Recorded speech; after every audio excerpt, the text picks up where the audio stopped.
Today on The Dish, Union Square Cafe, founded by restaurateur Danny Meyer. Earlier this week, the restaurant marked 40 years here in New York City with a celebration held in Union Square. The site with special meaning for Meyer, its green market hailed as the city's best farmers market in both scale and scope, and key to Meyer opening up his first restaurant in the neighborhood. To mark the 4-decade anniversary, we stopped by Union Square Cafe to reminisce, reflect, and of course, to eat.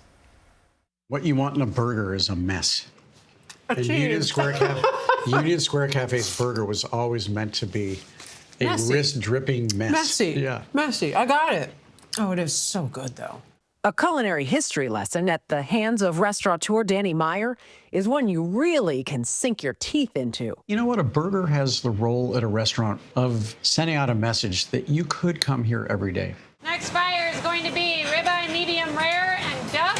Here being Union Square Cafe, Meyer's first New York City restaurant, the perfect setting to soak it all in. The trick and the magic of this restaurant is that whether or not you've ever dined here before, we're going to make you feel like you belong. It's been the restaurant's ethos since opening its doors 4 decades ago, just steps away from Union Square Park. Back in 1985, Union Square was not what it is now. Had to be different. Completely different. As a matter of fact, in those early days, this square, this whole area was dangerous.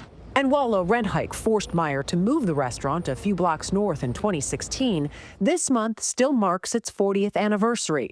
His Union Square hospitality group now boasts nearly a dozen brands. But as they say, you never forget your first. For the first 10 years of my career, this was the one and only restaurant I had. Right. I breathed it, tasted it, slept with it. You know, this is where I learned to be a restaurateur. What was it at age 27 that sparked what this restaurant is that we know now? I didn't even know I wanted to be a restaurateur. I poli-sci major at Trinity College. What do poli-sci majors do? You're supposed to do. You go get a law degree. But the night before taking the LSAT, his uncle changed everything. God bless him, on that night, he said, you're going to be dead a hell of a lot longer than you're going to be alive. Why would you do something you don't want to do? All I've ever heard you talk about your whole life is food and restaurants. You got to open a restaurant. Meyer grew up in St. Louis, his Midwest roots influencing the hospitality he's now famous for. As for his passion for food, my dad was in the travel business, primarily selling group tours to France and Italy. And I was writing at the age of 7 about quiche Lorraine and creme fraiche and fraise des bois. Who has a dog at the age of 7 named Ratatouille?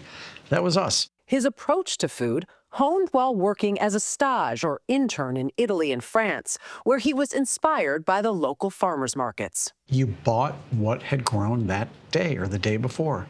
And it wasn't something you needed to put on your menu. It wasn't a political statement. Right. It wasn't a marketing idea. It's just the way you did it. 2 lamb, order in. A philosophy that remains at the heart of Union Square Cafe. Over 4 decades, a handful of menu items have become classics beyond that burger. Pork chop, it up. The hot garlic potato chips, a happy accident, created when the slicer for fries was put on the wrong setting. They accidentally come out like this. So the question was, Danny, do we have to 86 them? Because there's not cottage fries, they're chips. And I said, we don't have a choice. It's too late, guys. The show's on. Right. So we served these things. Everybody fell in love with them. Amazing. Equally coveted, the bar nuts, which Meyer first got a whiff of at the Campton Place Hotel in San Francisco. I smelled this rosemary. Didn't even know where it was coming from. And my nose took me right to their bar. And they had just come out of the oven, piping hot. We've got a ribeye medium rare with fingerlings and peppers, table 5. Meyer says finding the right foods isn't about flash, it's about yum. How are we looking on tots and broccoli? It's what we call sprezzatura, which is that when you eat something here, it should feel a lot simpler than it actually was. It's like having the no makeup look. It took hours.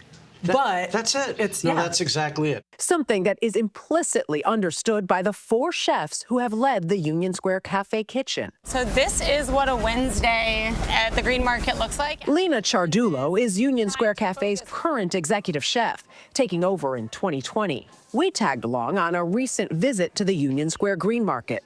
When you look at all of this beautiful abundance and crazy. using that as inspiration to decide what you want to see on your menu, which things to highlight. These guys are one of the few that grow figs, and they're local and they're amazing. Look how gorgeous that is, right? I mean, You can't beat that.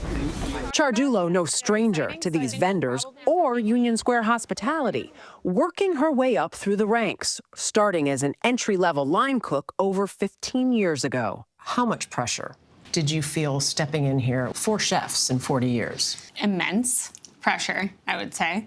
I think it was a lot more pressure before I got in the building, though.